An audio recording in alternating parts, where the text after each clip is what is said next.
I've now spent 10 seconds trying to think of what I could say to start this video. Steph Curry. Steph Curry, what are you doing? People say there's no alien life form on Earth or just in general. And we're out here witnessing this guy put up 60 points with the most effortless ease that we have seen ever. Just think about this. This guy missed all of last season. He's come back with an entirely new team. Not a very good team at that. I'm not going to discredit all of their players. Obviously, Draymond, who we're going to talk about, is phenomenal, but like a solid team at best. A pretty average team, let's be honest. But he's come back to that after missing a whole season. I don't care if people want to say it was just a soft injury, all of those things. You're still missing over a season of basketball. You've got to come back, get acclimated, all of these things. He's come back and it's like, yeah, my throne is the best player in the league. I'll claim that again. I'll just reclaim that. Sorry, Lamicki, I know you've had your fun, but Steph is back. I don't know why I'm trying to disrespect LeBron. He's greatness, but when I hear people talk about, oh, LeBron's doing these fantastic things at 36, Steph Curry, 32, coming off an injury, playing for a team that, let's be honest, it's full of G-Leaguers and misfits who are doing a good job, but that's what the team is compared to some of the other teams in the league. And he's putting up 60 points while getting double teamed. He's hitting shots from half court. He's just some kind of alien creature thing that we've never seen before and probably never will see again. So just appreciate it while you can. Does anyone really know what to say about this guy? Superlatives. Nothing really does him justice because he's the best shooter of all time. He's the best shooter right now. He's the best player in the NBA. He's the best point guard of all time. These are things that some people might disagree with. I don't really care at this point in time. I'm just going to speak my mind. And my mind tells me that Steph Curry is phenomenal. I know I said Nikola Jokic was MVP. I said Steph Curry was the best player in the league to start the season. He currently is still the best player in the league. That doesn't necessarily go hand in hand with MVP. You guys know where I'm coming from? So I want to talk about Draymond Green because who would have thought Steph Curry could be that phenomenal, that insane. Him and Luka Doncic could combine for 99 points, and there's a genuine thing where you could say Draymond was the best player on the court. Probably not, because Steph was absolutely insane, but, like, you could at least throw that into the equation. Like, you could say Draymond was close to the best player on the court, which is phenomenal considering he didn't have a point till 3.5 quarters through the game or whatever, and he only hit those off free throws. This is the same person that was washed. You guys didn't say it, I bet you didn't, but I'm sure there's someone out there that has seen my content, or just people in general, that said this same Draymond Green was washed. Draymond Green is washed. Mr. Single Triple, Mr. Triple Single, only can do well playing alongside 3 other All-Stars, 3 other Hall of Famers. What does he actually do well? He can't score. Overrated defender. Draymond Green. Here's the list of centers who have recorded 15 assist games. Yeah, it's Wilt Chamberlain. And it's Nikola Jokic. Oh, and it's Draymond Green. Not once, but twice in a row. 15 assist games. This guy is so washed, Draymond. He's not even back to full fitness, he says. Wow. Wow, wubsy. I don't know if anyone knows that show, but Draymond, yeah, got me thinking a little bit cuckoo at the moment because he's recording 15 assist games at the center position, playing as his 6-foot center against a 7'3" center, and not getting dominated. That's a feat in itself. I know Draymond's a fantastic defender. Kristaps has his own issues, but to hold your own against someone who's like 6 inches taller than you, it's a feat.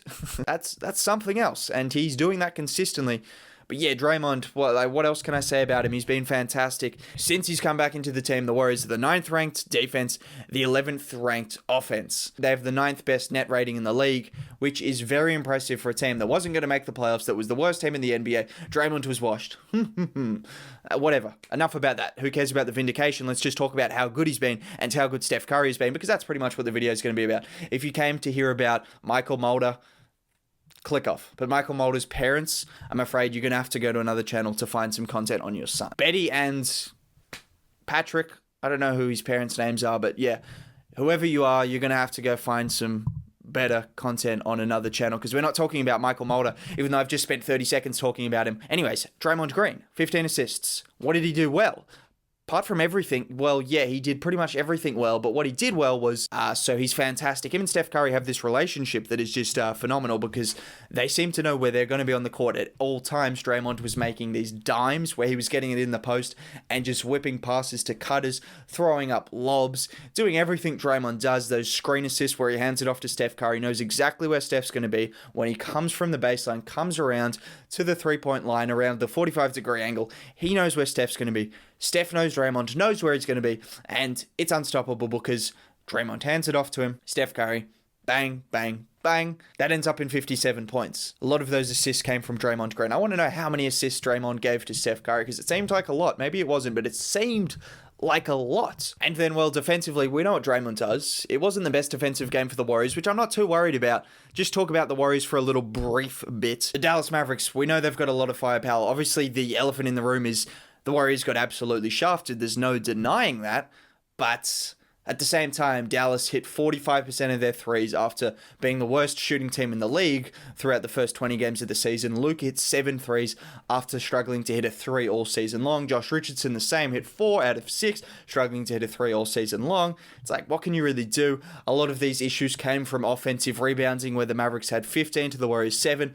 That's that lack of size, which we're going to talk about in just a bit, kind of caught up to the Warriors. The Mavericks killed them on the boards to a degree, and some of those offensive boards ended up in wide open three-point opportunities, which you just can't game plan for. There's no defensive scheme you can do to account for an offensive rebound that leads to an open three-point shot.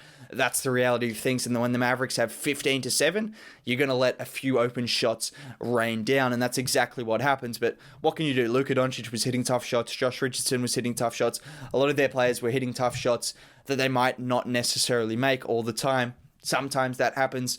And sometimes a 60-point performance from Steph and Curry goes to waste. I wouldn't even call it going to waste. Like, they didn't win, but I was happy to watch it. So I guess it didn't go to waste. I mean, did it go to waste? It was a 57-point performance where there was a point in time where Steph hit 14 of 16 shots.